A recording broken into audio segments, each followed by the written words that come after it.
Good afternoon, everyone. My name is Mariela Salinas, and I'm a digital marketing specialist here at United Training. Welcome to today's webinar, Top 5 Best And secure those systems. Right. Security presented by Alan Finley. We are using the GoToWebinar platform today, and we will be sharing a copy of this recording with you. We do encourage participation throughout the webinar, so please use the questions options in your GoToWebinar dashboard for our Q&A portion after the presentation. United Training is excited to present this webinar today.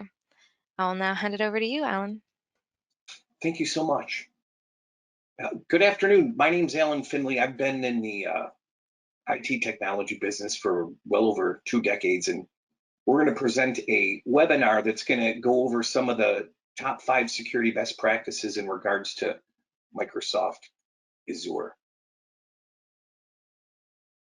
I'm an MCT, which means that I'm a Microsoft certified trainer, and a CCI, which makes a Citrix certified instructor. And we're going to talk about Azure. So security challenges in today's cloud landscape is I don't necessarily have all the systems like I typically would on-prem, where I could go in and secure those systems, where I can go review as far as things like in event logs or security and audit logs that would occur. So from a cloud perspective, you have to look at it holistically in regards to how people are accessing it, what are people doing in it, what we can do to secure it. And what we're going to talk about today is top 5 best practices in Azure. The first one that we're going to take a look at is using multiple authentication. Microsoft labels that as what's known as MFA, or multi-factor authentication. We're going to take a look at what that is, how we implement it, how we can utilize it, and the different ways that users, administrators can utilize that to protect their cloud authentication. We're going to take a look at securing administrator and user access, primarily with a technology that Microsoft has, which is called conditional access. The other top 5 security best practice, and they are in no specific order, is to monitoring your activity in audit logs. And what does that mean? It means that I'm actually going to go and take a look at the different logs that exist. We'll take a brief look around and see what we can do with that. The fourth is the Microsoft 365 Defender. If you're familiar with Azure and you're familiar with the administrative portals, this used to be in what was called the Security and Compliance portal, and it's now been exclusively built out into its own portal, security.microsoft.com. We're going to take a look at the features of it because there are many components of 365 Defender. And what I consider to be probably one of the 5th top security best practices is that the weakest link in any system in regards to security would be as far as your teams in regards to your administrators and the users themselves. And we'll address and talk about that, which simply means as far as notifying and making a campaign about what you consider to be security and security best practices, right? Using multi-factor authentication or multiple is that a username and password in today's technology environment is very archaic. It is vulnerable. You could typically go through and look at most organizations and either walk up to a person's desk and probably find somewhere on their monitor or underneath their keyboard or underneath their laptop or in their drawer a piece of paper, a post-it note that probably would have maybe their username and password on that, or possibly as far as maybe even just the password itself. So with today's environment, we have remote logins in regards to things like the Azure or Microsoft 365 services, your Office Online, those particular items that are geared and connected to. And multi-factor authentication can have, I could incorporate things like the Microsoft Authenticator app, which we can see right here. If an individual goes to sign in, right, the Authenticator app then pops up. I type in my username and password as far as in my login box. It pops up a numbers displayed on my login screen that I have to match up as far as to the Authenticator app. And then I select approve or deny. And then when I pick approve, it actually prompts me as far as that, yes, you're going to be logging in. Another way but is not considered to be a best practice is what's known as SMS, which is basically, I have a phone, I go to log in, right? I get texted a particular code, right? And my login requires me to plug that code in. That protects me that if somebody's attempting to log in as me, and they don't necessarily have my phone or that device that I consider to own, right? They can't log in, and I will get a notification at that particular point. For individuals maybe that are sight impaired, there is also what's known as a voice call, right? And the voice call actually allows an individual then to receive a phone call, acknowledge the phone call, right? And then once that phone call is complete, it's going to let you in. There's open authentication software tokens, and that is that third-party fobs can be incorporated that may generate codes to protect my login, right? And lastly, right, multi-authentication, or MFA, multi-factor authentication is known in Microsoft, right, is the Windows Hello. Windows Hello allows me to safeguard things with either a PIN, right? I can incorporate something like a biometric like my face, right? I also could even have, like, if I'm going to log into my laptop, right, a picture in which I can go ahead and draw around particular areas that was already pre-configured. What I'm going to take a look at right now is Microsoft's multi-factor authentication on their particular website, and just do a brief overview on it, right? What is MFA, right? An individual goes to log in with their username and password. I either have my phone, right, some type of a token, smart card, right? And that allows me as far as to truly authenticate me. What does it mean? It's more secure than passwords, right? Some types of MFA are stronger than other ones because of the fact of, like, SMS could be intercepted, meaning as far as a text message could be delivered, right? And passwords make as far as an organization vulnerable. We're going to go take a look as far as at the second point, securing administrator and user access. So if I'm going to be logging in, I have to meet particular conditions, and that's what's known as the conditional access policy. I can control how individuals are going to access my cloud. I could have, if I get considered what's considered to be a risky sign-in, conditional access can actually disable a particular account. A great example would be that if I logged in from Troy, Michigan, and then 15 minutes later, there was an attempted login from Berlin, Germany. That falls under what's known as an impossible travel algorithm. And what that means is that it's going to detect that, right? The Azure Security can actually look at things like impossible travel or failed multiple logins, right? If I don't have a failed login for 2 weeks and all of a sudden I have 3 failed logins, and if it's from a different location, which means IP address, it could disable or at least alert the administrators. The other thing about conditional access policies is I can actually create what's known as a dynamic group. And a dynamic group is that once I log in with conditional access, I can be placed into a group that allows me particular permissions or access and rights within my login itself. And we'll take a look here. We've got what is conditional access. And just a brief overview, this is an example as far as the Microsoft site, right? And here is brings all the different signals together, right? I go to log in, user location can be utilized. Am I on the appropriate device? Am I using a particular application, right? Is there a real-time risk involved, right? And then it's going to verify as far as the access, allow it, block it, or it could kick in, and going back to as far as our first point, it could require multi-factor authentication before I access the resources that are available for me up into Azure, which could mean an application, data, my email, etc. Just to take a quick look, common signals could be things like user and group membership, right? IP address location, which is generally exposed from the device that you're connecting from, right? The type of device that you're on, which usually means what group the device is in. You have the application that they're using, and then there's the real-time calculated risk detection, that there's a lot of different algorithms, impossible travel, failed login, common decisions, block access, grant access, restrict access.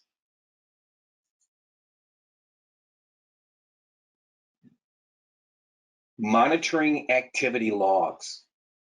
Okay. Azure maintains multiple logs in different areas. Sometimes, right, you have to go to the different portals, turn on as far as log generation, possibly use third-party tools to bring all those particular logs together. Or there is a product that Microsoft has, it's called Sentinel, that is actually a log aggregation and security product, which is a fancy term to say it goes and gets all your logs from all the different areas, puts them into as far as a particular location, allows you to create queries to look into those logs, and you can also act on those logs and automate actions based on what's in those logs after you go and set up as far as the particular rules. But Azure audit logs have things like when a person does authenticate, right? We've got as far as things like activity logs, we have sign-in logs, we've got different security logs, and sometimes people feel overwhelmed. One of the major things you want to do in security is to know as far as your particular landscape and where those logs are. This is just a website. It brings up as far as the Microsoft Sentinel, and kind of goes over that, right, from a collection, collect data, detect it, investigate it, and respond, right? Limitless cloud speed and scale. We do have classes, United Training does have classes that directly are focused on Microsoft Sentinel. We also have other classes that have as far as the conditional access. And in a lot of our Azure classes in multiple areas, you'll also find areas of focus that pertain to MFA, because it's pretty widespread in regards to protection of Azure overall. The fourth top security best practice is what's known as Microsoft 365 Defender. So from a cloud perspective, a lot of organizations are using things like Outlook, Word, OneDrive, Microsoft Teams, right? And the Microsoft 365 Defender focuses on many different areas. It also can be deployed as far as to what's known as endpoints, which would be Windows 10 or Windows 11 systems. Multiple defense instances. Right? You have your Defender for endpoint. It's available for Office 365, which means that it's protecting things like your documents based on labeling.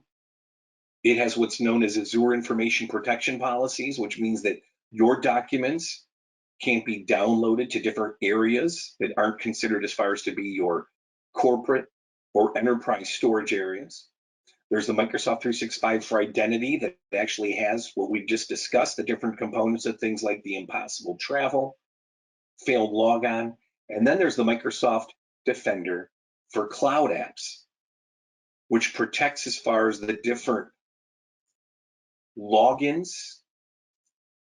This is the Microsoft Defender 365 Defender website that Microsoft has, and the reason I've included this is that it does an additional breakdown and talks about underneath that there are areas in which the Microsoft Defender for Endpoint, Defender for 365, Defender for Identity, and Cloud Apps, and it starts to do a breakdown in regards to things like the Defender for Endpoint, right, unified protection platform for those particular operating systems. You've got your Office 365, which essentially protects users from themselves.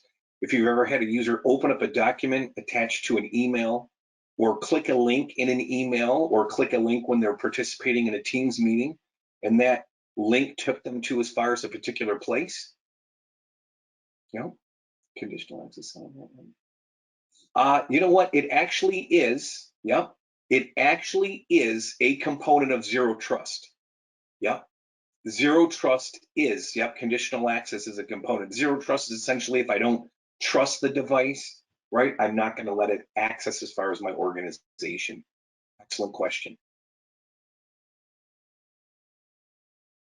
What I also consider to be one of the top 5 security best practices, and this is what I've always for decades right? The weakest link in regards to any type of security is the user and or the administrator. And it's not necessarily something as far as that the user may or may not know. It's simply that, have they ever been educated about what general security best practice is? So my always big suggestion is user population in teams. And when I say teams, I'm talking about the administrative teams that support your users, that administer as far as your Azure, right? Advertise your posture, right? Make general security best practices known to the user population. You'd be very surprised if you went through to educate folks and talked about things like don't open attachments on emails, right? If you didn't send it and somebody said that you did, don't open it, right? There's the different areas that Microsoft has from an email perspective, like Exchange Online Protection EOP, and it goes through multiple layers, right? And then the Microsoft Defender for 365 in regards to Office. But you're eventually, and you still get, right, emails, attachments, links, content. One of the major problems that are occurring right now is that people don't realize that when they're in a Teams meeting and there's, let's say, just a team chat that's going on, somebody might place either a document or a link into one of the chat channels. Somebody inadvertently clicks onto it, right? Educate them, right? Make it known that if they're not sure, that they should either alert for that email, or if they're not, if they're not sure about any type of a security vulnerability or something doesn't seem right, right? Alert the administrator. But going back to as far as the other tools, the Defender for 365, you get kind of an all-encompassing approach.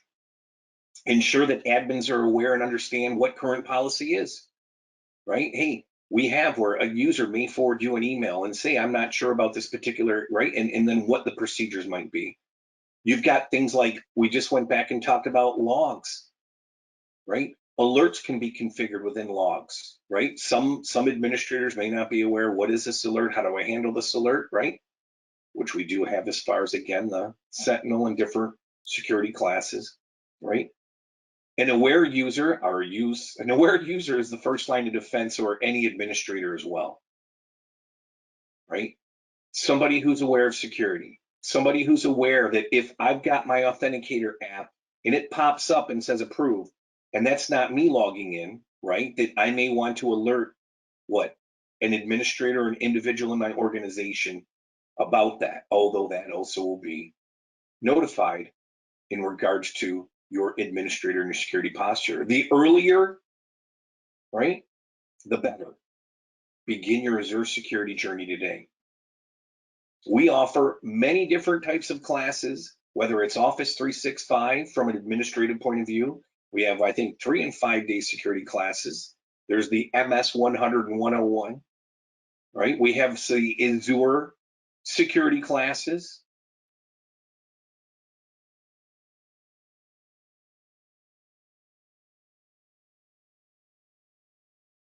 Are there any questions at this particular point? Yeah, we actually have one right here ready off the bat. If you have any questions, please use that questions feature in your GoToWebinar dashboard. But the question we have right here ready to go from Nasir: how does 365 Defender compare to other enterprise solutions for this? Yesterday, an article that came out, which it actually came up as far as above some of the major other security protection products. But the idea is too, you have to remember that your Microsoft 365 Defender, it's not just there is for the endpoint, which runs on with multiple authentication. Is that Microsoft 365 for the Office component kind of lives up in the Office side of Azure Cloud, which means that it's constantly going through and looking like smart link technology, right?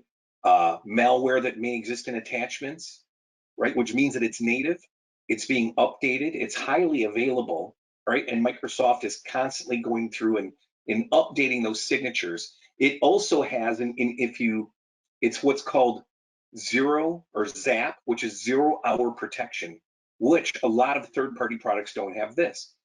Zap is that if I was to receive an email and let's say it came into my inbox, and at that particular point in time, that the attachment didn't show as malware, but then Microsoft is constantly updating signatures, what it considers to be malware. Now I've got this email within a document in my inbox, right? Microsoft can actually reach out and constantly scan that.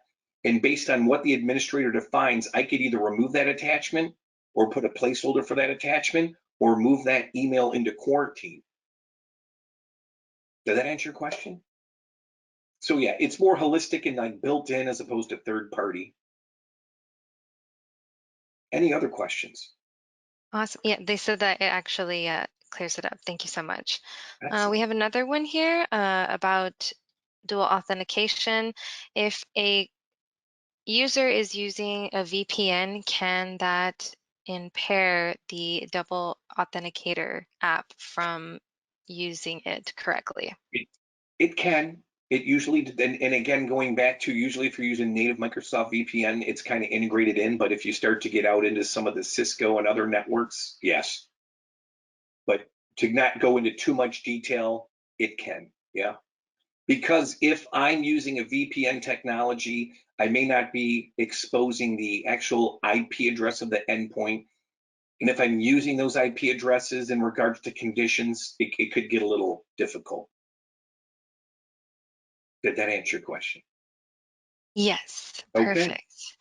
Alrighty, if anybody has any questions after the webinar is over, please forward them over to info@unitedtraining.com. But if that is the last question I have here, thank you so much, Alan. This is an amazing presentation with a lot of great information. Again, we will be sharing this recording with you in an email after the webinar. So if you didn't get to watch all of it, don't worry, it'll be in your email box after this. So thanks again for joining, everybody, and have a great rest of your day. Thanks, folks. Thanks.